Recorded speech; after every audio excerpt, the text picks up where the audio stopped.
asalaamaaleykum chers internautes rawatina yéen ñi nga xam ne yéen a ngi seetaan SATV.sn ñëwaat ak yéen ci beneen numéro sport à la source tey nag émission bi 100% football lay doon actualité oblige bien évidemment équipe nationale du Sénégal on va beaucoup parler de Aliou Cissé parce que tey la doon publier wu liste bi nga xamante ne nii moo nekk joueurs yi nar a bokk ci jongante xaritoo bi ñu war a am suñu diggante ak Gabon ak Bénin.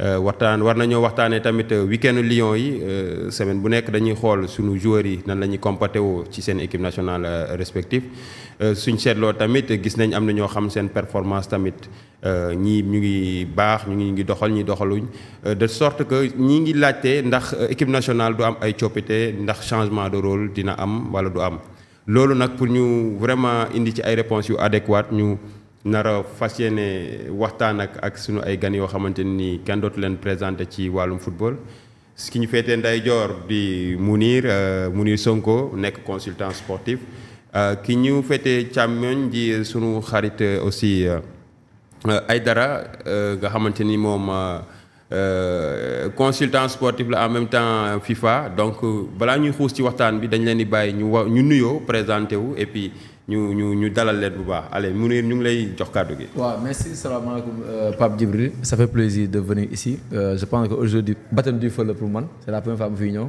di ko rafetlu aussi. di nuyu aussi mon ami mon frère Cheikh Omar Aïdara ba mu fekk si plateau bi. waaw d'accord Cheikh Omar alors yow moom yàgg nañ tase ci ay plateau dernièrement je pense c'était ak sunu ay confrères Seneweb ñu ngi lay dalal bu baax.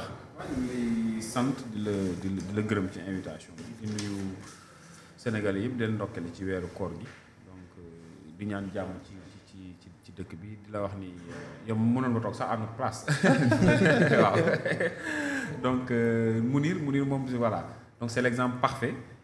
Un des collègues qu'on apprécie beaucoup bi nga xamante ne aussi mu ngi def liggéey bu am solo ci wàllu consultance bi donc ñu di ko jaajëfal di ñaan yàlla def plateau bu yàgg.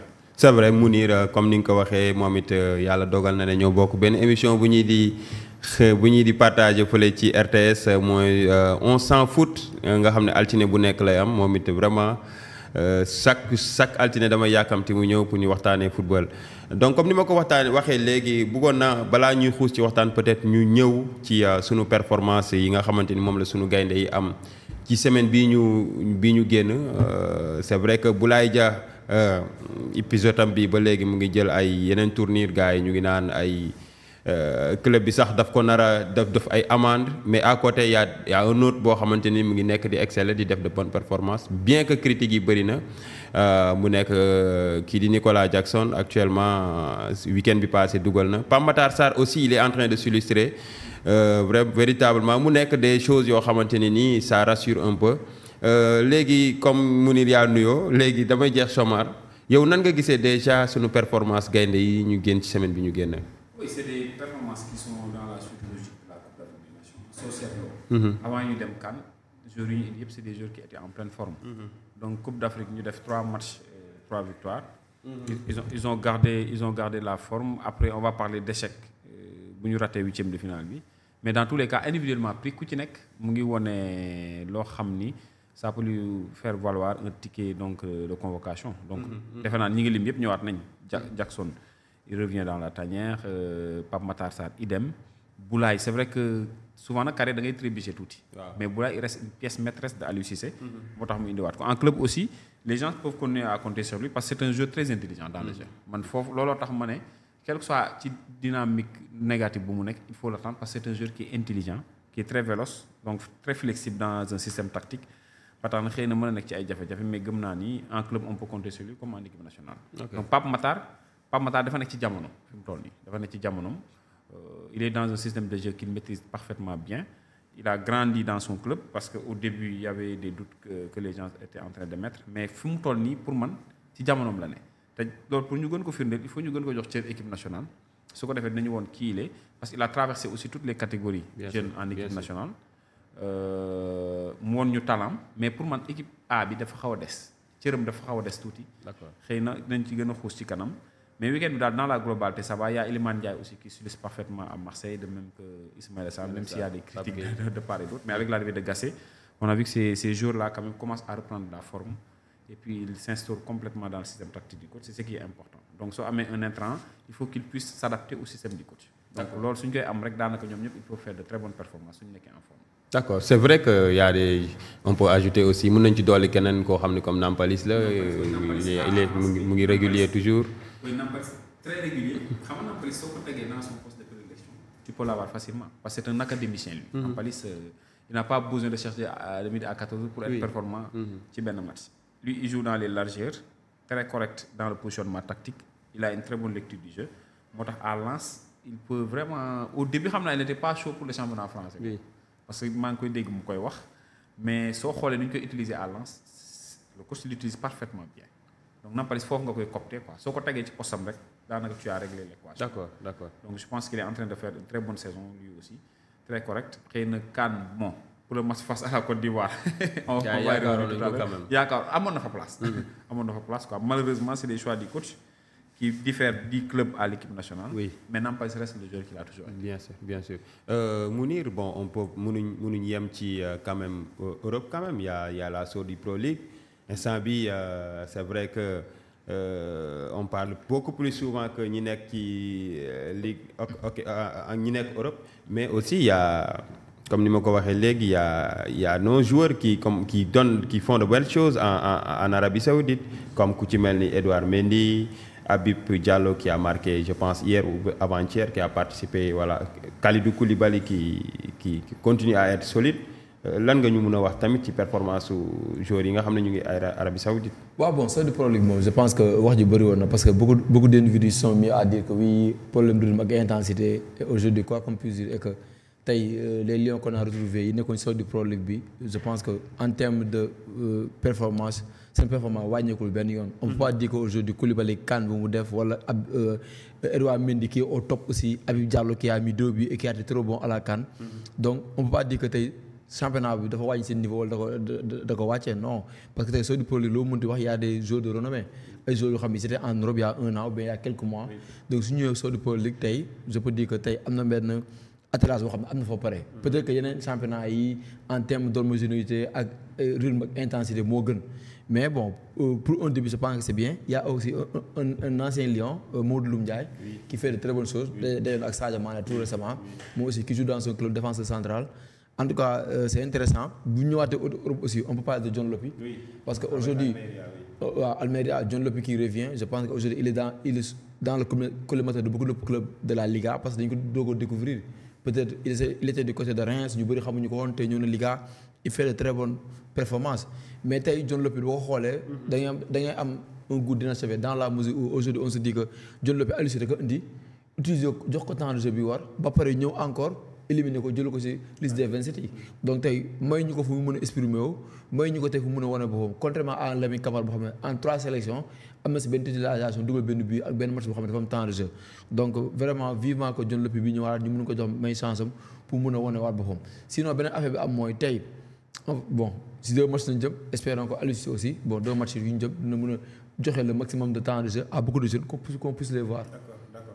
Mais à côté on peut pas se limiter par quand même des joueurs qui excellent ñi nga xam ne ñu ngi def performance yu baax tey jii am na ñuy souffrir en club Sadio Mané il n'est pas au top hein il y a des gens joueurs yoo xam ne biñ pratiquement joué tuñ on peut prendre le cas de Kouyaté même Niakhaté ne joue pratiquement pas beaucoup il y a des cas de blessures comme Ismaël Jacobs Formose etc. Bamba Dieng aussi donc est-ce que c'est une situation un peu alarmante est-ce que war nañ ci jaaxle. Je pense que tey boo xoolee liste bi c'est une liste élargie on est à 31 non. Oui. Ouais. Non, je veux dire si on se limite par rapport aux performances on reviendra ci liste bi. mais tey si il est dans une logique de ce sont mes hommes je compte sur eux lu mu di am dama leen di yóbbu parce que tey quoi qu'on puisse dire même au niveau de la CAN tey on peut dire même si 11 de départ bu mu tegoon contre Côte d'Ivoire je pense qu'il y a matière à discuter. Habib Diallo rôle boobu ñu ko jox il y avait d'autres joueurs sur le banc qui pouvaient mieux appréhender ce rôle. qui pouvaient mieux tenir ce rôle loolu laa gëm conviction la. mais tey Cissé il a ses hommes. Et hommes yooyu lu mu métti da leen yóbbu tout de suite quand on a perdu Boulaye il a pensé à Bamba Dieng ce n'est pas une surprise ku xam Cissé ak Bamba Dieng fu ñu jaar. point boobu dama bëgg après ñu ñëwaat pour parler carrément de la liste mais je veux dire ñi nga xamante ne nii peut-être lim naa leen nekkuñu waaw est-ce que c'est inquiétant est-ce que yaakaar nga ne peut-être ils vont vite se rattraper ils vont vite revenir ou bien. c'est pas inquiétant parce que yàgg nañu gis ay joueurs yoo xam ne. dans le club du ñu dox mais bu ñëwee sélection ils donnent satisfaction. yàgg na am beneen affaire bi am mooy mais tey tu vas vers des éliminatoires yoo xam ne au mois de juin da nga am joué 2 journées je pense. éliminatoire Coupe du Monde 2026. mais mois de mars kese nga am donc c'est un rassemblement boo xam ne au moins tu vas être avec les joueurs pendant une semaine. minimum et ce sera l'occasion pour créer une certaine symbiose. et se dire que opportunité la pour booy ñëw grand yi recevoir leen wala ancien recevoir leen pour ñu mën a créer un lien entre ce qui se passe actuellement et ce qui va se passer dans l'avenir.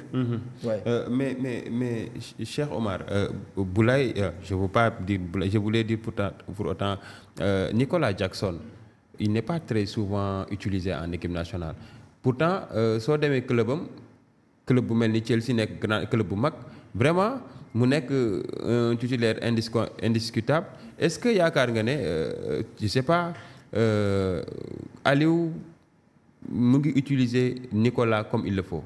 waaw problème boobu la am problème utilisation la quoi parce que comme li ma wax rek maanaam football moom c'est très simple en fait système boo am ak match boo am ak intrant de qualité yi ngay soxla pour ñu animer ko donc moi je suis convaincu qu'à la CAN par exemple Nicolas suñ ko mayoon chance bu war il peut être illustratif parce que il venait fraîchement de Chelsea indaale benn fougue de performance boo xamante ne moom la indaale quoi il a porté ce costume là il l'a amené en compétition mais c'est que il faut pas qu'il y ait un décalage entre la psychologie du joueur le mental du joueur ak donc les choix du coach parce que Aliou joueurs yu bëri noonu la leen di enterrer quoi c'est-à-dire le joueur il vient en pleine forme psychologiquement il est abattu c'est le cas de Dion Lopy Dion Lopy parce que su am na joueur foo koy woowee mu ne ci benn niveau de performance il faut nga maintenir cap bi maintenant su ñëwee si tu maintiens pas le cap day am impact psychologique loolu mooy waral joueur bi maintenant même su ñëwaatee sax soo ko may ay portion de match doo am li nga soxla ci moom waaw moo tax il faut qu'il laisse les joueurs jouer parce que am na joueurs yoo xam ni xëy na dañ ñu ñëwaat ci kanam ñu ngi trébucher sax ci deuxième point bi mais li leer ba leer mooy y a des joueurs de qualité yoo xam ne comme Nicolas Jackson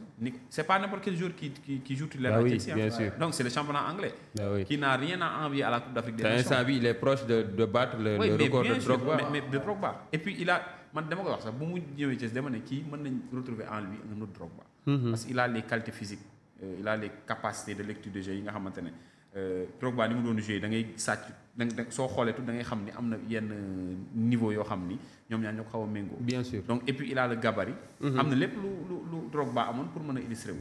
maintenant nag Drogba xëy na fu koy xaw a raw mooy la confiance qu'il avait en équipe nationale. parce que joueur pour nga compléter wu il faut nga am un lien avec ton équipe nationale. bu lay booster derrière. mais soo ñëwee club. nga perdre un peu le fil en équipe nationale ça peut impacter sur les performances. oui man c'est vrai parce que man à un moment donné je pensais même que su ñëwaatee club. dina perdre place titulaire heureusement que il a le mental qu'il faut. le problème c'est le sens inverse. c'est-à-dire quel est le rôle qu'il doit jouer en équipe nationale. mais je pense qu'il faut xam nga nag Aliou le choix de ses attaquants Aliou dafa bëgg ay attaquants yu gën a muus xëy na yoo wax comme Habib Diallo Habib il est très intelligent dans le jeu il y a Boulaye aussi qui est intelligent mais à un moment donné l'équipe avait besoin d'un attaquant capable de faire le fighting. en même temps marquer des buts. bien sûr bien sûr Jackson loolu xëy na. ñu ngi si doon waxtaan benn émission bi ñu defoon fële. ma ne Nicolas Jackson est-ce qu'il est utilisé à bon escient maanaam positionnement bi. regarde Nicolas Jackson depuis bu Pochettino réalisé ne Nicolas Jackson seul sur le front de l'attaque day compliqué kan la indi Palmer. Palmer tourne Nicolas Jackson tourne boo xoolee le but de Chelsea le but que marque je pense c'est Palmer. non kii Modric Nicolas Jackson côté gauche la percuté def course 40 mètres éliminer 2 défenseurs dugg def passe moo def avant dernière passe ñu def dernière passe mu dugal donc en fait Nicolas Jackson su ko cantonné à un rôle de numéro 9 en équipe nationale où il va toucher un ballon toutes les 5 minutes ba toutes les 10 minutes mais ça devient compliqué. bu foofu nañu amalee njëriñ.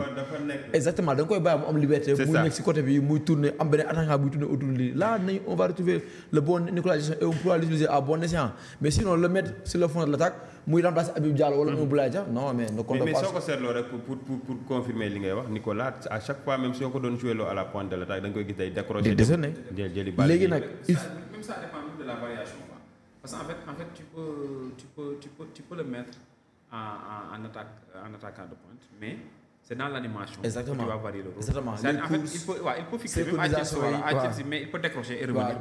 mais loolu day fekk nga am confiance au coach bi. xam nga joueurs yi lu ci bëri équipe nationale lu ñuy nax lu bëri mooy joueurs yi am na ñu bëri ñoo am dañuy dugg nii mais dañu naan contexte la ñu duggee quoi. mais c'est pas la confiance du coach donc Aliou Cissé c'est un entraîneur qui insiste sur des profils fidèle à lui. C'est-à-dire qu'il insiste, même le cas d'Habib Diallo, moi je ne pensais pas qu'il allait être titulaire.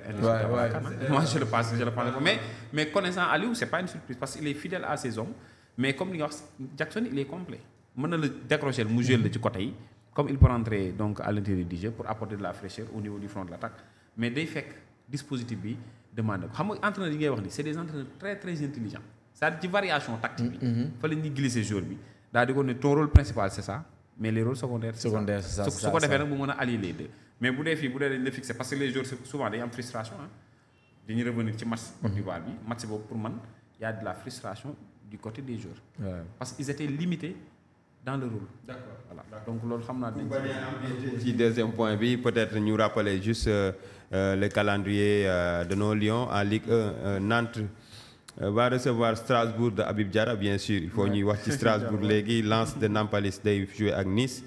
Reims de accueillir Metz Boulamine Camara. Clermont de Mori Diaw de recevoir Havre de Sanganté. Monaco et Lorient vont s'opposer. Marseille bi nga xamanteni ni fala Iliman Ndiaye Ismaïla Sarr ak ki di Pape Gueye nek ñom dañuy jouer ak ki di équipe bi ñu nane Reims en Premier League Nottingham Forest bi nga xamné mu ngi ci difficulté yu metti dafa wara dem ci terrain Luton.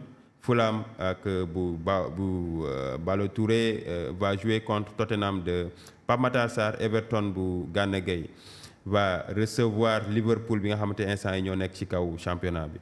Série A soo fa demee Empoli bi Mbaye Niang bi nga xamante ni gars yi ñu ngi wax retouram en équipe nationale mooy recevoir Bologne. Salernitana ak Boulaye Dia, bien sûr que Boulaye ne sera pas de la partie. Day recevoir Lecce en Espagne. Rayo bu Pathé Ciss day jouer ak Betis, Real Betis bu Youssouf Sabaly bi nga xamante ne ni il vient de mettre fin à sa carrière internationale. Et Almeria à Las Palmas. Donc c'est ça, mais nous baña aussi wax un peu sur l'actualité sportive concernant les affiches de la Ligue des Champions. Mu nek ay vraiment ay afficheurs. Ban commentaire nga ci am Mounir? Bon, homogène, parce que dans plus de rencontres, je vous dis que c'est du 50-50. Aujourd'hui, entre le PSG et Barcelone, 50-50 là. Surtout Barcelone qui reçoit en dernier. Donc, Paris peut-être pas largement, légèrement favori. Bayern Arsenal, c'est du 50-50. Je vois beaucoup de gens dire que oui, Arsenal est favori, mais attention, Bayern y a rien de Arsenal. City Real, bon, je dis que c'est du 55-45, même si Real élimine que 2 saisons de suite. Avec la même équipe, ça risque d'être compliqué. Atlético Dortmund, voilà, il faut légèrement Atlético favori. Donc voilà, c'est des affiches ouvertes. En tout cas, on a vu une part de tableau qui est beaucoup plus compliquée que l'autre. Parce que Arsenal, Bayern, City et Real n'ont beaucoup part de tableau. Et de l'autre côté, il y a Paris, Dortmund, Atlético Madrid et bien sûr Barcelone. Donc à partir de ce moment, en tout cas, c'est ouvert. C'est un rendez-vous pour Wembley. Donc voilà, tout peut arriver. Hein, tout peut arriver. D'accord, il dit que c'est ouvert. Yo, Cheikh Omar, est-ce que il y a des favoris yo xam ñoo équipe yo xam Ligue des Champions mom carte yi légui dafa naqaré pronostic parce que toutes les équipes il y a des équipes comme le PSG par exemple qui obligatoirement se met en tête que dama wara dem jëli lolu. Donc nga am des équipes comme le Real qui ont du vécu dans cette compétition, le Manchester City aussi mu nek équipe bi nga xamantene ñom seen objectif Ligue des Champions def ci bok. Donc Arsenal ñu gis lu ñu nek di def en championnat ñu bëgg donc traduire au niveau de la Ligue des Champions. Ba tax na affiche yépp c'est des affiches alléchantes où chacun peut gagner. Donc fi mu nek ni mom affiche mom li ñu doon xaar la ñu am quoi parce que le public aussi a besoin d'avoir des matchs de ce genre. Xam nga tay so jëlé Real match Real day doon match bo xamantene tout le public ça pouvait être la finale. Oui, mais c'est un match très alléchant, affiché pratiquement. Donc li ci am rek on va observer pour voir ce que ça va donner, mais le problème c'est souvent il y a des clubs yi nga xam dañuy daw ci championnat di dawal Ligue des Champions. Lolu xaw metti. Fofu rek la complication bi xaw amé. Un club peut-être performant en championnat pour nous traduire à la Ligue des Champions. Il faut que mu baye ben continuer ci benen. Il y a de ces clubs qui ont des objectifs globaux, c'est-à-dire damay gagner bi gagner balé. Mais lolu day laajte nak vraiment nga am un banc de touche très profond qui va apporter de la fraîcheur tout le temps que so nekké ci ay difficultés. Donc club yépp ils se sont préparés à ces éventualités. Paris dal la xamni bon comme ni ñu wax Paris mom souvent mom kenn xamul quoi. Mais xeyna ren dinañ gorgolu ci walu. En tout cas ils ont ils ont les qualités, ils ont toutes les individualités pour le faire. On va voir ce que ça va donner. D'accord. Nous sommes toujours ci compétition européenne yi ak l'Europa League. am na tamit affiche mais certainement bi gën a intéressé Sénégalais yi mooy le match entre Marseille et Benfica. Comment vous noo gisee affiche boobu aussi. Bon, Marseille qui reprend de la confiance après depuis l'arrivée de Jean-Louis Gasset, j'ai vu que sur le plan des effectifs surtout moom xam nga Gasset bon dañ ko xas Côte d'Ivoire mu daal di ñibbi Gasset il est né à Montpellier, il connaît le sud de la France. Donc c'est quelqu'un qui maîtrise l'émotion des supporters, qui maîtrise le club marseillais parce que jege na ko tuuti. C'est un entraîneur aussi très intelligent li gars yëpp di jaawle maa ngi dégg Aliou Cissé di ko wax. voilà xalabal na ko donc il faut ñu def attention bañ a def fausse note ci Jean-Louis Gasset parce que la manière dont il utilise les joueurs soo ko gisee rek da ngay xam ni c'est une équipe qui commence à prendre en tout cas de la confiance.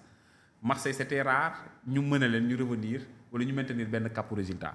Ils l'ont fait. Je pense que pour le match prochain ils peuvent renforcer les performances mais dans tous les cas individuellement plus moom c'est un club qui peut aller loin dans cette compétition. Parce que soo jëlee ay Kondogbia nga jël Ismaïla Sarr jël Elimane donc c'est des joueurs yi nga xamante ne ci repositionnement tactique bi surtout pour le cas de Elimane gis naa ne am na lu bëri lu ci coach bi di def nga xam ni il peut apporter beaucoup pour le club. Aubameyang aussi au début il était un peu froid.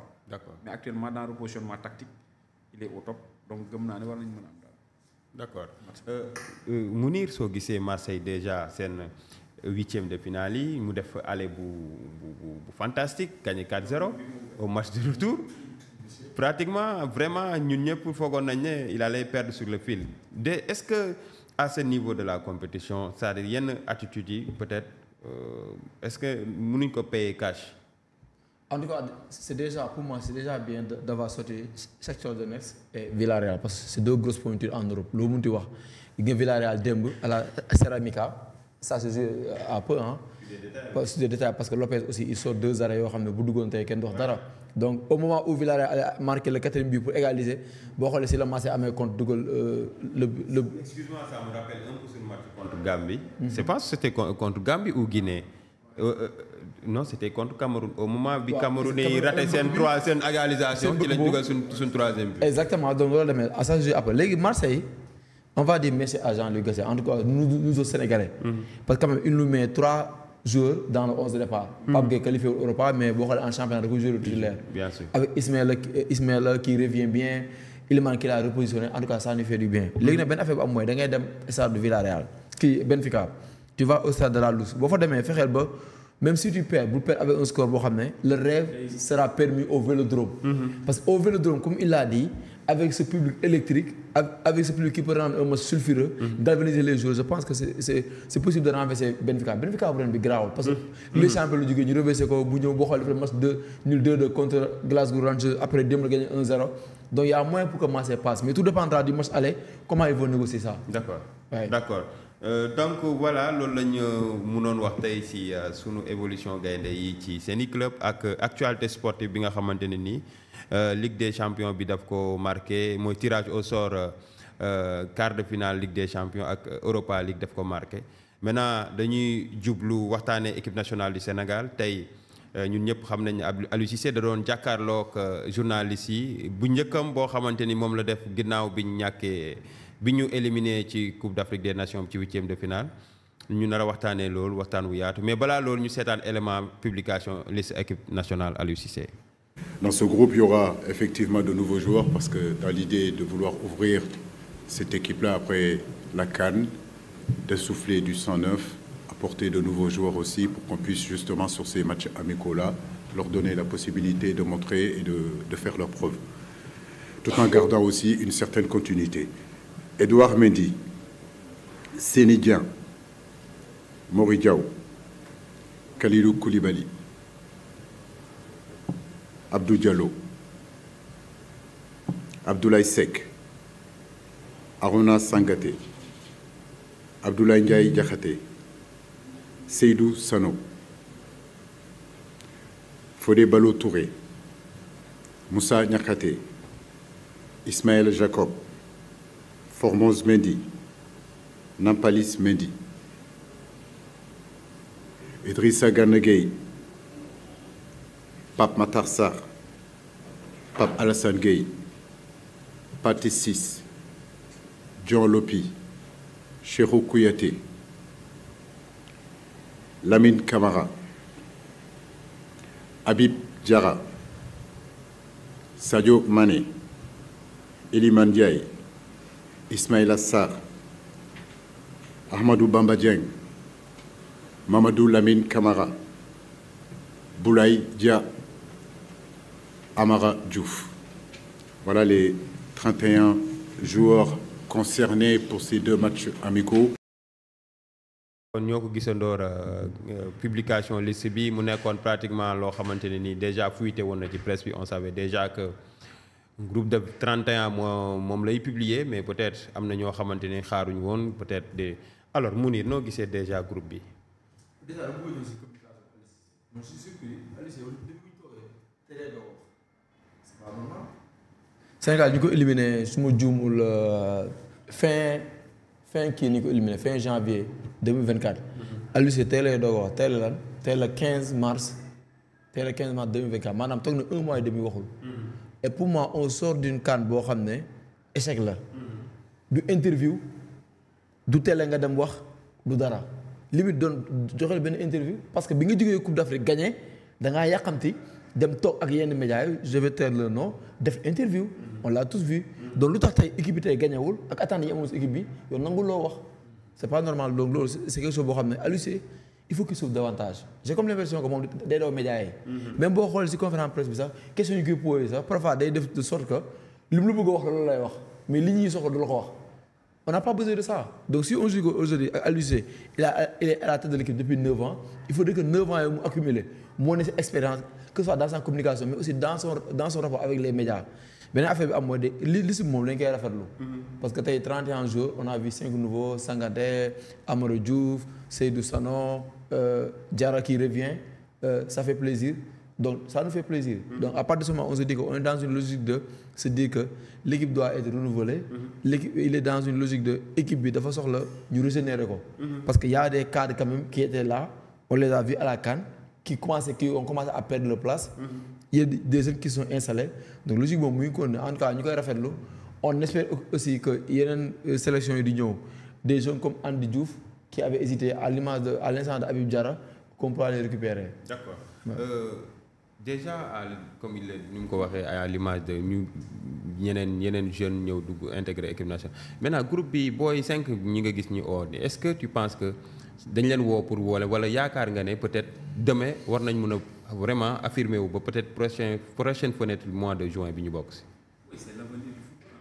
Xam nga les curseurs de sélection les curseurs sont très clairs. Il faut que le joueur soit performant pour avoir une équipe nationale. Donc moi je pense que c'est la base qu'on essaie. Mais au-delà des performances c'est des joueurs qui ont vécu dans nos différentes petites équipes nationales de petites catégories. Waaw ñu mel ni Samba Diallo Amara qui a présenté Lamine Camara c'est la même chose. Peut-être Diarra qui n'a pas joué au Sénégal te gis nañ dañ ko convoqué hiver rek dañ ko convoqué xëy na dañu dégg rumeur bu Sénégal da koy jël ñu dugal ko ci liste gis naa ko ci suñu voilà heureusement il a résisté à cet appel-là mais dans tous les cas c'est des joueurs qui méritent leur place et l'exemple de Lamine Camara suffit largement pour véritablement booy ñëw nii amul sax ay xaar man football xaw ma luñ ci xaar man c'est ça ma question parce que man à la place de protéger les cadres soi-disant li ñuy woowee cadre muy Kalidou Koulibaly Sadio Mané est-ce que li may demande pour am est-ce que mën nañu defar match bu ñu la defoon ba pare mënu ko nekk donc en match amical tu as des jeunes joueurs mais dugal leen ñu jouer parce que match amical loolu mooy njëriñ.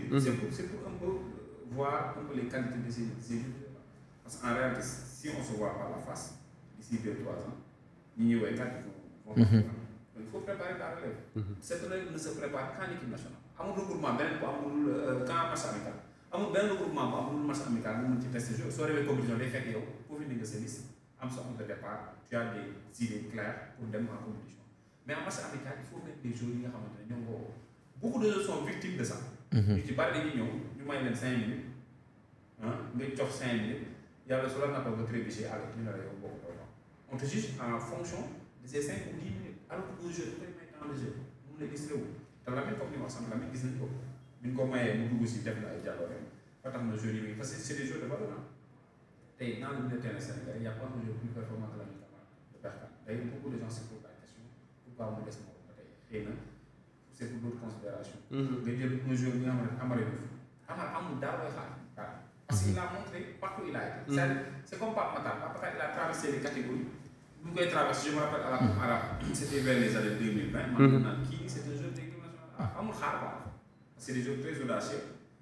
Ils ont grandi mentalement, ils ont été bien formés.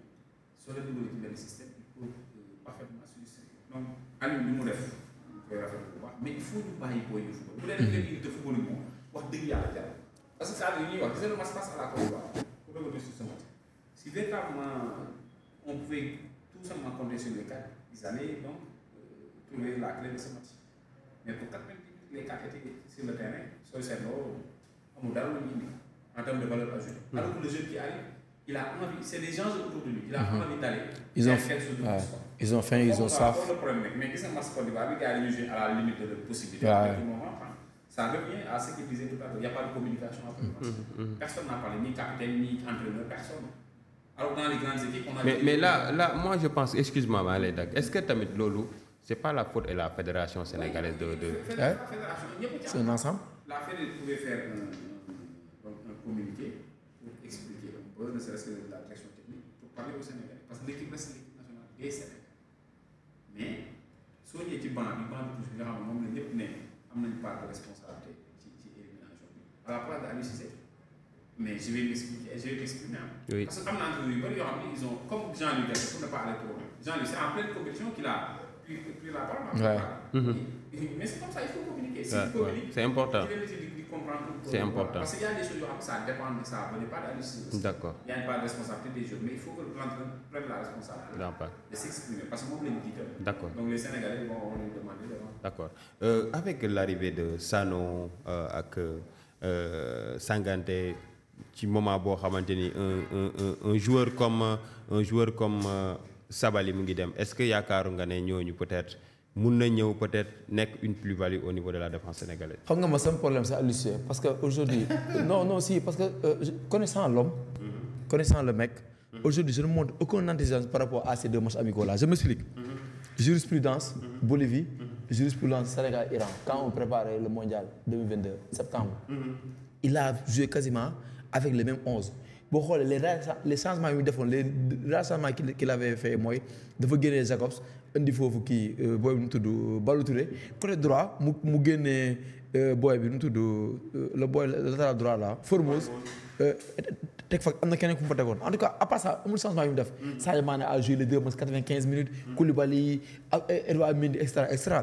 Et aujourd'hui on est là à se demander est-ce que tey Sénégal Guinée est-ce que tey Koulibaly waroon jouer est-ce que tey Sénégal Guinée Iliman waru woon départ est-ce que Jackson waru ñu ko may temps de jeu est-ce que Mori Diaw est-ce que waru woon taxaw ci camp yi góolu nga may Edouard Mendy mu toog ñu xool Mori Diaw qu'est-ce qu'il vaut en équipe nationale dans une compétition comme la CAN beneen affaire am mooy ñu ne fi match amical contre Algérie ici à Dakar Lamine Camara 8 minutes la joué xaw ma 5 minutes 8 minutes yoo xam ne Lamine Camara dafa yëngal public bi maanaam Lamine Camara en 8 minutes il a dynamité le milieu terrain sénégalais jox ko benn vie boo xam benn vitalité boo xam ne ñoom Pape Matar Sarr ñu fa ne ko ak ñoom Gana Gueye defuñu ko avec des passes qui cassaient les lignes donc à partir de ce moment quand tu connais l'homme Aliou Cissé on risque de se taper des mecs yoo xam ne on sait ce qu'ils valent malheureusement les Sano les mots de Lamine Camara les kii Amadou Diouf on va venir dire que oui ay boy lañ leen protéger mais tey ce que les gens oublient mooy tey bu fekkee tey Lamine Camara dafa départ suñu match contre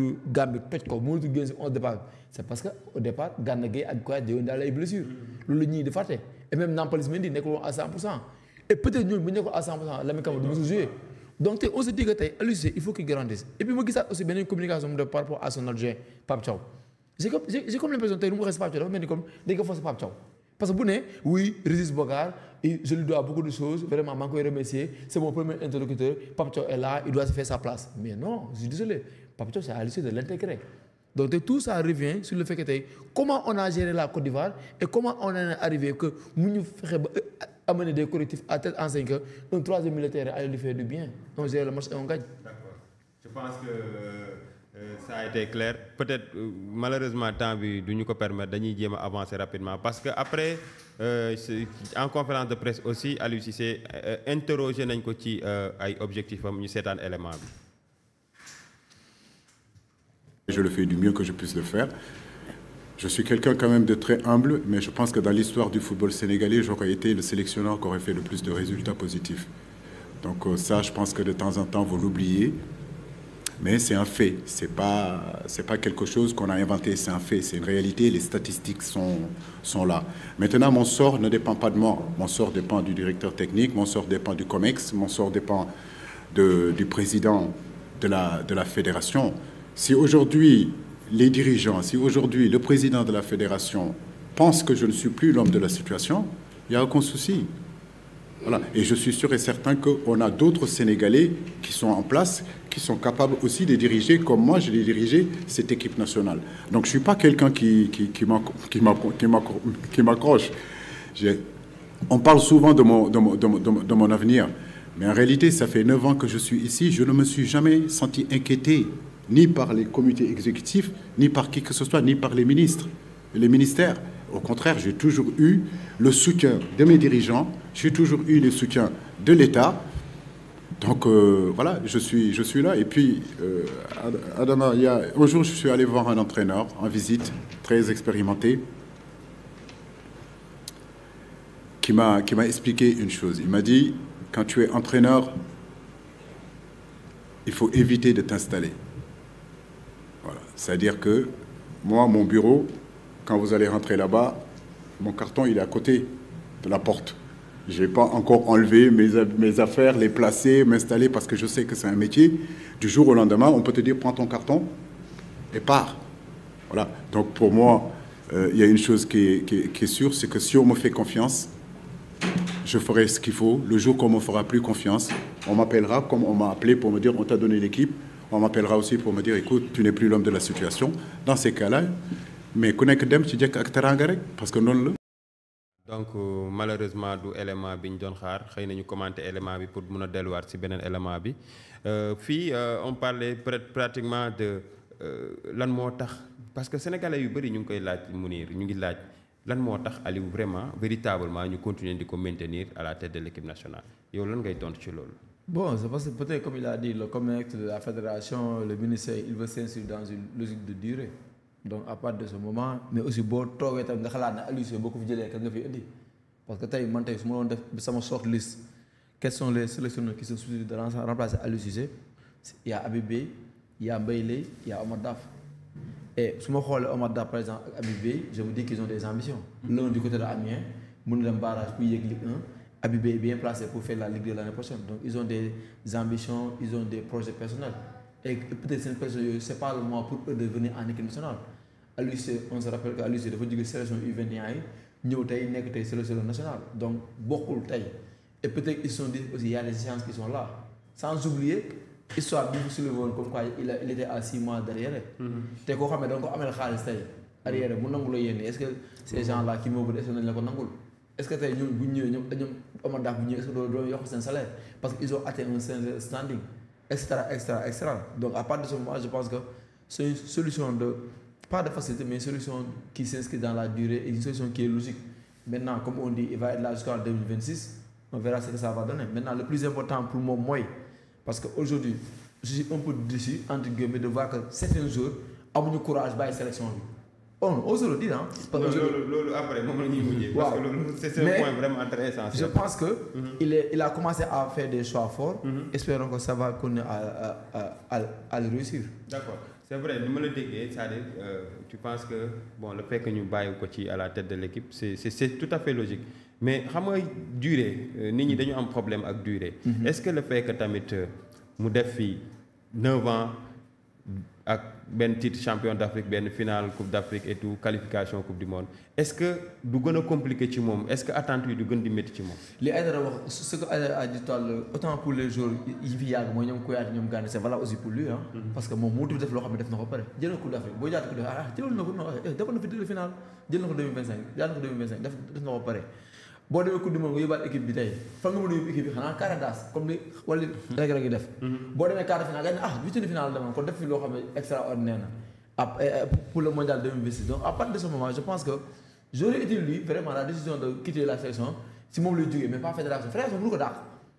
fédération du dàq Aliou Cissé COMEX du jël initiative bu dàq Aliou Cissé parce que comme il l'a dit l'histoire lui donne raison tey côté palmarès c'est le meilleur sélectionneur de l'histoire de notre sélection donc à partir de ce moment tey loolu amee tey gars yi bu ñu ko dàq moom moo am ngor ne bul installé wu mais moom il s'est installé ah moom muy contredit boppam te suivre les conseils que l'avait prodigué entraîneur boobu mënoo waxtaanal bu naaw bul installé wu fenn tey installé wu na. d'accord est-ce que comme ni ko Mounir waxee logique est-ce que le fait que je sais pas mu def palmarès bi parcours bi est-ce que c'est justification la est-ce que réponse la pour que voilà mu war a mun a toogaat pour fii ba 2025 pour. 2026 non c'est 2025.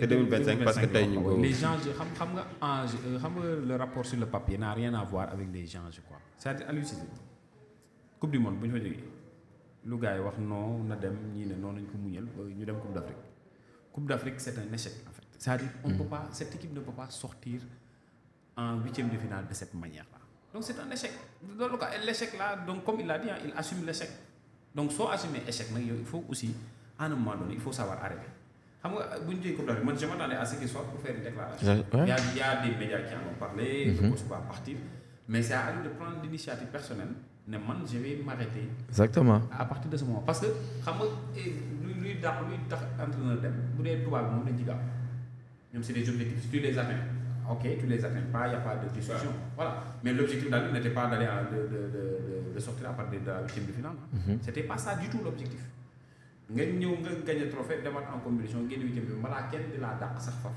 yow yaay jël micro toog ne leen man kat li ngeen ma dénkoon lii la ñëw naa huitième de finale la am c'est un échec donc basta bàyyi ma delloo voilà pour faciliter la tâche à la fédération parce que c'est vrai que l'histoire parle à sa faveur mais à un moment donné il n'a plus rien à prouver dans ça les gens sont à la limite voilà enjeu nekkatul Aliou xëy na il est intelligent pour rajeunir l'effectif pour créer encore d'autres enjeux xëy na loolu moo koy xaw a aider mais bu dee moom ak moom rek moi je m'attendais à ce qu'il parte parce que mu ngi naan kii pour le remplacer mais il y a une panoplie d'entraîneurs qui peuvent effectivement prendre la place de l'entraîneur et puis ça va former un nouveau challenge parce que football challenge ça bi su jeexee mais Marseille combien d'entraîneurs il faut aller vers de nouveaux challenges parce qu'à un moment donné on va toujours rester dans la même philosophie on va parler beau parler mais Aliou il revient il va toujours rester fidèle à sa philosophie il l'a dit tout à l'heure je fais confiance à Régis Bogart donc su ñëwaatee il va nous mettre la même tactique les mêmes éléments les mêmes animations parce qu'il y a pas un nouveau challenge d'accord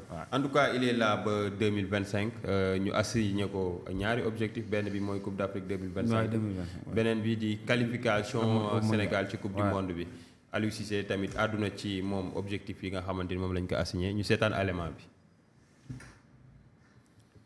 poser au moins 10 questions sur les objectifs, oui, les objectifs, c'est clair.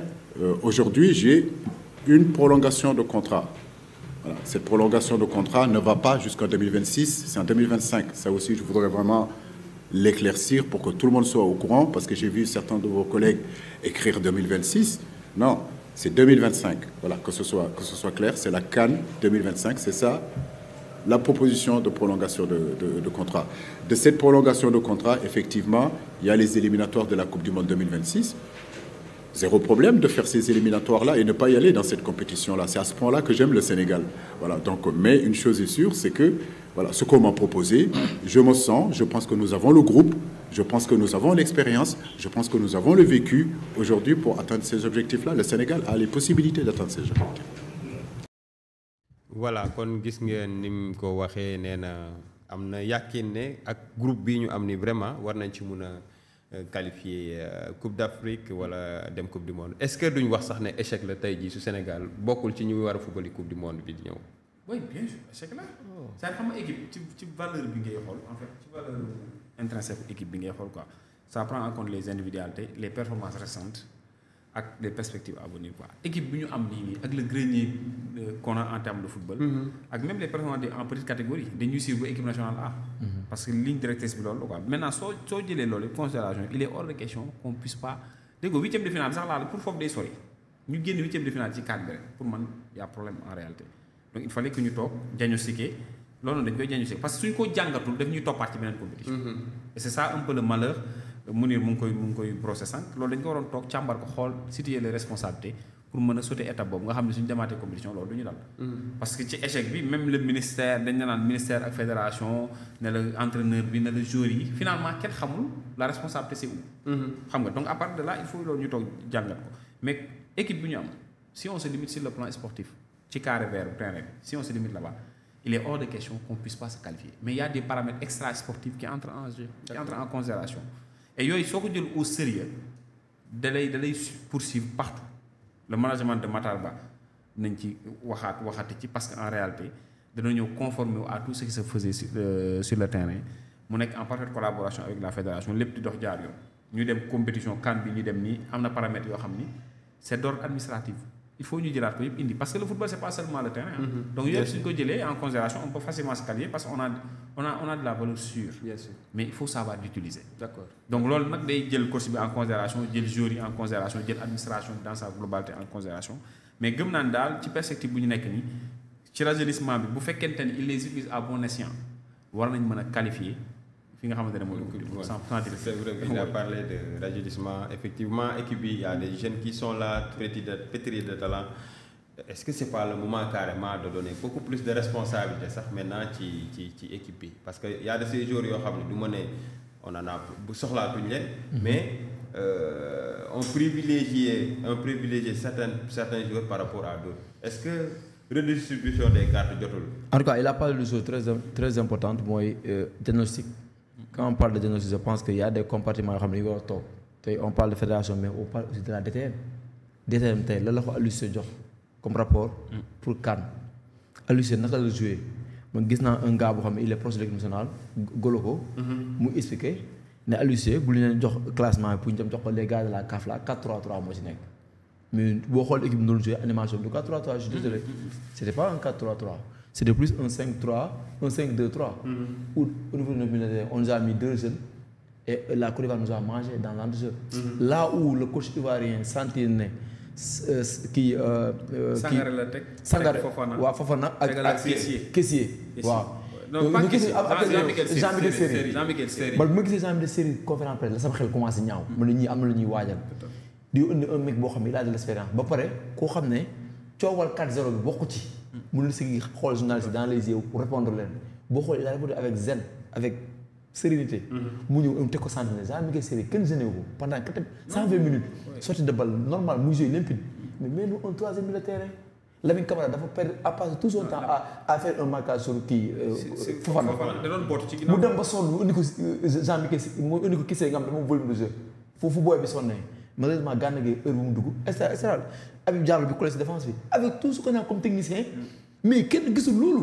mais pause fraîcheur am 2 reprises yu match bi 75 minutes amoon na pause fraîcheur mais on a pris un but à la 86e minute te balaa but bi Edouard Mendy génn fa benn bal Nicolas Pepe balaa but bi am na leneen lu xewaat koo nee doon enchaîné mais en tout cas c'est un échec aujourd'hui c'est un coach boo xam ne il a carrément raté et malheureusement joxuñu ay éléments yoo xam ne tey si lu ñu mën a sukkandiku Aliou Cissé comme yore teg ko dara suñu loxo te ñëw na mu ngi ñëwaat ñu koy jox équipe bi ñu ngi koy jox renouveler suñu confiance mais aujourd'hui quoi qu'on puisse dire tey c'est un privilégié parmi les Sénégalais mais 30 millions par mois ñëpp amuñu ko Sénégal. ki ko am Sénégal sax privilégié nga ñu mel ne dans très bonne condition toll équipe bi bu demee coupe du monde échec la parce que tu es dans un pool où il y a la RD Congo les 2 Soudan la Mauritanie je pense. et le Togo.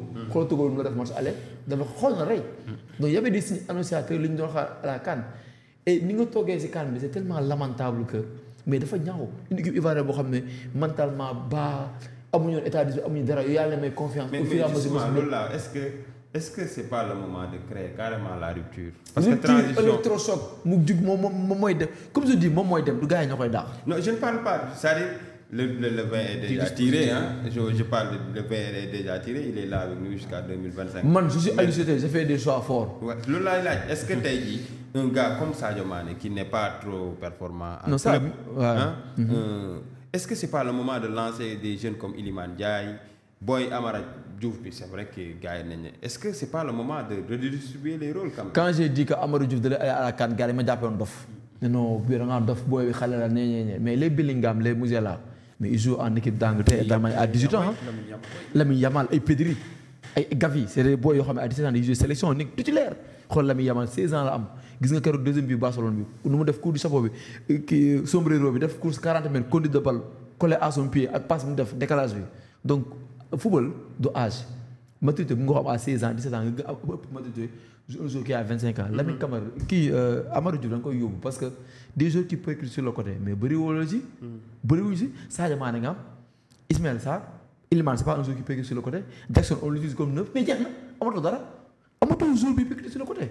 donc tey Lamine Camara da nga yóbbu nga sa kii Amadou Diouf da doon baax mais à partir de ce moment en tout cas man la Aliou daal mu ngi nii sélection baa ngi nii et aujourd'hui il ne fait pas des choix forts malheureusement man liste bi je m'attendais ma déggee 31 laa xam ne day maintenir ñoom Kouyaté ak Gana mais Kouyaté ak Gana mais qu'est-ce qu'ils font sur ces listes c'est le moment raxas leen parce que tey bu leen indi teg leen si banc bi day nekk poids si yow parce que tey je ne suis pas convaincu que Gana moo nekkoon ki waroon dugg bi demee ba Lamine Camara sonn je suis pas convaincu je suis convaincu que un Nampalys Mendy ou bien un Pathé Ciss nga avancé d'un cran plus Pape Matar Sarr pour muy jeune Jean-Michel Seri moo gënoon mais voilà on va pas refaire le match mais tey dafay ay choix fort nga génne yenn joueurs yi nekk seen zone de confort mais Ablaye Seck mais il a été monstrueux face à la Guinée mu ñëw rek ñu écarté ko comme ça j'aurais aimé ça que ce troisième homme. C'est vrai que si on revient sur le match. Non, mais il y a tellement de choses à dire. On devait l'équipe pour aller le plus loin possible.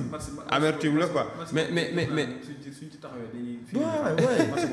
Léegi nag on va vers le déjà adversaire je suis pas content je suis sur ma fin adversaire yoo xam ne tey mais kenn qualifié ñaar yëpp qualifié wu ñu gën a jëli ñoo xam ne tey ils sont en deuxième division africaine si je peux m'exprimer ainsi parce que bokkuñu woon parmi les 24 équipes.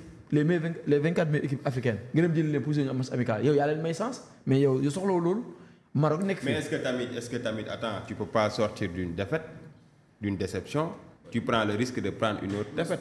non est-ce que c'est pas ça moi je me dis que peut-être c'est une manière de donner. beneen souffle une manière peut-être d'identifier l'adversaire en fonction des potentiels adversaires pour les parce que le Togo qui est une petite équipe nous a fatigué ouais. Donc peut-être le paramètre Gabon-Bénin, c'est pour un peu rectifier certaines choses par rapport à ces équipes-là, très difficiles à comprendre sur le plan des équipes. Pour ajouter, moi je pense que si je fais compte de une équipe, bon, je ne suis pas pour à ce que nous jouons équipe, tu ne pourras jamais essayer des jeunes joueurs. Oui, c'est une raison aussi, c'est une raison. Voilà. Mais le match de référence, parce qu'en fait, les compétitions, il y a une différence. Voilà. On quitte la Coupe d'Afrique des Nations, on oublie ça. On se range donc aux éliminatoires de la Coupe du Monde. Nous avons le fichier. Le fichier, c'est que le match de référence, comme Mounir l'a dit, c'est face au Togo. D'accord. Match équipe nationale, nous avons des matchs difficiles. D'accord. Mais c'est des joueurs qui viennent de nulle part, qui nous ont créé des qui étaient dans l'entretien. C'est vrai. Maintenant, Aliou, c'est à travers le Gabon et le Bénin qu'il va régler cette équation-là. D'accord. À défaut, même, il risque d'avoir d'énormes difficultés parce qu'en réalité, il faut faire jouer les jeunes. Moi, je suis convaincu que Boy, quel que soit l'adversaire. Ah, mais non, Amadou Diouf, mais on l'a vu en Coupe du Monde. En Coupe du Monde. Mais terrain le ballon là. Donc voilà, c'est vrai qu'on va me dire que des fois xel la mais amul ci football. Il a malheureusement les gens de ce temps peut-être je sais pas, on va parler de comment dirais-je Sabali. Est-ce que départ ambi parce que Mounir légui daf né peut-être faire partie de certains joueurs. Est-ce que Sabali responsabilité bi mu def est-ce que ça doit pas inspirer yeneen joueurs yi peut-être ñu mais Sabali demam c'est que Sénégalais yi bon man jangat bi ma ci personnellement il a été mal géré en équipe nationale. Ouais, parce qu'en fait xam un joueur comme Sabali qui pour moi le cursus de Sabali en équipe nationale jeexul. Man loolu la japp jeexul de parce que un joueur qui arrive en équipe nationale qui se blesse je me dis que des fois xeyna dañ doon gérer la question sanitaire by l'autre question culturelle et psychologique du joueur parce que su blessé on dañ koy taxañ rek ne ko OK demal club ba nga faju yi ñu jaar di jël keneen indi tout le temps c'était comme ça. Est-ce que accompagnement bi ci war wax nañ ko est-ce qu'on lui a rappelé qu'il faisait partie en tout cas des joueurs qui sont indispensables pour la nation. Parce que bu mu traîner contre Algérie la ko jëlee. Oui, contre Algérie. Est-ce qu'on l'a accompagné dans ce sens? C'est une question. Donc la question culturelle aussi duñu dugg ci détail, c'est une question qu'il fallait gérer naturellement. Parce qu'il ne faut pas oublier c'est des joueurs qui naturellement ne sont pas soit nés au Sénégal ou n'ont pas grandi au Sénégal. Donc il y a ces paramètres là qu'il faut prendre en compte. Soo jógee ci foofu yëpp maintenant nga jël le paramètre tactique du coach. Mais Sabali, il peut se frustrer. Aliou Cissé te met un Krépin Diatta qui en club il fait de bonnes performances à la place d'un arrière droit de fonction. Mais attends, d'accord, non, c'est li nga wax. Mais da doon fekk peut-être mu retrouver les 100% de ses moyens ñu teg ko ci banc bi bañ football. Kan ci Sabali. Oui, il n'était pas à 100% de ses moyens. Non, je comprends. Donc foofu mën nañ bañ a wax frustration. Non, si mën na ne xam lan moo tax parce que xam nga Aliou Cissé il est souvent hyper convaincu de ses choix quoi.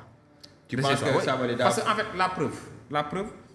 Tu me diras juste pas une minute. Oui, doo ma ne Aliou il n'a pas des arrières latéraux droits parce que ça fait partie des défauts de la liste. xam nga tey am na arrière yoo xam liste bi man Formose daa fa gis defe na. waaw Formose pratiquement mais Noah Fadiga pour man dafa waroon ñëw. dafa ñëw bu dee ci performance lañu ko teg dafa waroon ñëw. donc maintenant soo globaliser loolu yëpp ak les choix tactiques qu'il fait mais ça peut être une frustration que Sabaly a intérieurement du ko exposer. mais loolu mën na waral son départ man départ bi d'accord ma ci. très franchement je ne suis pas d'accord pour le. Mounir est-ce que départ Sabaly du inspiré yeneen cadres yi peut-être ñu xalaat une retraite internationale. en tout cas goût dina sauver pour Sabaly. 31 ans ouais 31 ans et instant encore performant maturité encore performant on l'a vu avec Betis Séville mais comme il dit il peut arriver à un moment où il se dit attends il faut que ma def benn rétrospection sama carrière je me blesse souvent damay rechuter.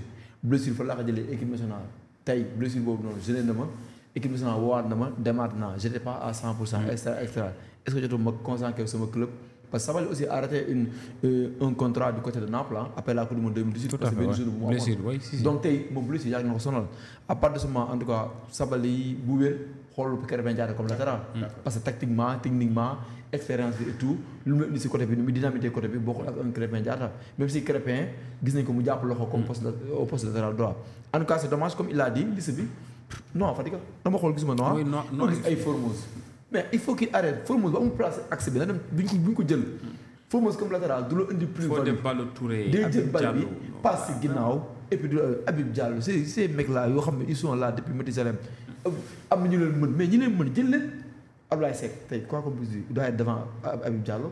Niakhaté il doit être devant Habib Diallo. Koulibaly n'en parlons pas. léegi pourquoi tey ñu bëgg ñu tey forcer tey des joueurs yoo xam ne tey ils ne sont pas ensemble Kouyaté Gana ñoom ils devaient s'inspirer de kii. non si il y a des joueurs quand même waruñu ñëwaat. en tout cas c'est vraiment dommage. en tout cas c'est dommage que temps bi ñu réservé woon gàtt trop. parce que xam naa ne. liñ fi mën a wax du jeex. peut-être. parce que Emerse Faé oui dagguma mais Emerse Faé pourquoi il a gagné la CAN. Il a fait des choix forts. Bien c'est sûr. des choix qu'il a assumés. Il faut assumer des choix. Les gens, Fofana, ils ont muy génne sax muy mer. Mais il porte le costume du leader. Mu def des choix. Ouais, c'est ça. Personne ne les attendait. Je pense qu'à un match à un moment donné, Sadio Mané, on devait avoir le courage des fois de ko génne. Mais souvent c'est des changements ciblés entre Ismaïla Sarr et. Pendant que nous on mène au score, mais sur le rendu baaxul. MSF bu ñu tànn ay affaire gis nga bu dugg gis nga bu dugg Adingra gis nga benn instant bu duggal à l'heure Diakité mais muy tenté mais suñu waa ji moom mu ci banc bi rek entrée à l'heure dafa grave entrée boobu et puis positionnement à l'heure bi il a rendu élastique tout le système offensif de exactement à partir de ce moment Pépé si la commencé fël di fël parce que libéré moo di penalty bi waaw bon man bëgguma ñuy waxtaanee match parce que vraiment daf may fàttali ay souvenirs. je pense que peut-être gars yi on doit s'arrêter sur le match parce que match boobu dafa am loo xam ne da ko laaj. lu bari je pense que les gens peut-être dinañ ci tirer ay enseignements je pense que peut-être lii moom. ba pare li gën a grave même en 30 secondes li gën a grave mooy da nga am ay certitude am li nga mënoon am li nga lu baaxoon ci nga koy def mu jig la premier tour mais nga ñëw ba fii nga marqué 8 buts mais nga ñëw ba fii cappaandaw nga bëgg ko bàyyi ba pare yow nga def lu gën a métti nga dugal but 4e minute waa ji commencé am doute boobu boo ko doon jouer offensif pendant 30 minutes. oui c'est vrai que c'est un match boo xamante ne vraiment l'adversaire mënoon a jël lu bari avant. bien sûr mu ne émission bi fii lañ ko. malheureusement dafa gàtt xamoon naa ne tey jii waxtaan bi du. waaw macha allah du fi xaj quoi donc vraiment c'était un plaisir de te recevoir. plaisir partagé la nga tàggoo ak. plaisir partagé en tout cas c'était bien il y a beaucoup de choses comme pour équipe nationale ça fait plaisir de voir tous ces jeunes en tout cas merci invitation bi. Aïdara aussi comme d'habitude bu ñu bokkee plateau yàlla ñu bokkee plateau bon c'est toujours enrichissant en tout cas di nuyu les internautes aussi di leen wax jaajëf. merci Mounir da ngeen ñëwaat xam naa ne prochainement gars yi seen bopp ñooy réclamer Cheikh Omar lan ngay wax. pour tëj même chose donc di la sant ci invitation bi di wax ni c'est un plateau xam naa ni parewuñ sax lu ñu waroon a càmbar yëpp parce que am na y a plein de choses. temps match de football 90 minutes. oui mais bien sûr non match boobu keroog am na benn télévision ba dem loola dana leen ne match bi def leen plateau pour match bi képp parce que liñ ci war a wax moo bari et puis c'est un match référence il faut comme évaluation bu ñuy xaar entraîneur defu ko direction technique def ko may leen ñun ñu wax ci suñu xalaat. su ko defee xëy na ñu càmbar ci yenn éléments yi mais c'est un plaisir donc de partager le plateau avec mon ami Mounir donc yow moom mënoon nga toog à notre place comme ni may wax xëy na dañoo invité rek pour ñu wax ci lu ñu xalaat. mais vraiment tu fais un excellent boulot aussi donc ñu ngi koy gis et puis la plateforme elle est excellente je pense que c'est une très bonne innovation ñu ngi koy seetaan de partout donc di féliciter direction bi yëpp di la féliciter aussi pour les initiatives. merci beaucoup c'était tout pour aujourd'hui di leen jox rendez-vous beneen aljuma ci ak yeneen invité ñu gën a waxtaanee sport jërë ngeen jëf.